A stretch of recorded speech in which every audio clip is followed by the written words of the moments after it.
مليت من أكلات الرز، لهيك غدا اليوم تغميس بالخبز. والناس اللي بتحب أكلات التغميس رح يعجبها الفيديو. أخذت بطاطا قشرتها وقطعتها لدوائر رقيقة بهي السماكة، وأخذت فروج مسحب من العظم ومنزوع الجلد، قطعته لقطع كبيرة وحطيته مع البطاطا. التتبيلة زيت زيتون وبهارات مشكلة، فلفل أسود، زنجبيل مطحون، هيل مطحون، شوية عصفر وبابريكا وشوية سماق وملح.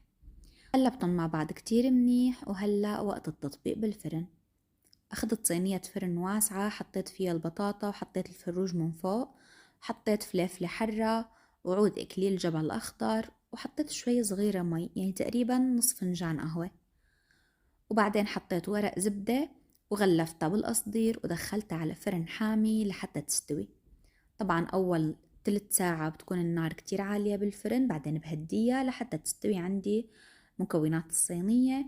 وبعدين بجهز دقة الثوم والحامض. أخذت راس ثوم هرسته، حطيت عليه ليمون حامض معصور ونص فنجان كبير من زيت الزيتون، وحطيت معلقة صغيرة دبس فليفلة حرة وحركتهم كتير منيح، وهيك الدقة صارت جاهزة. هاي الصينية استوت وأمورها تمام.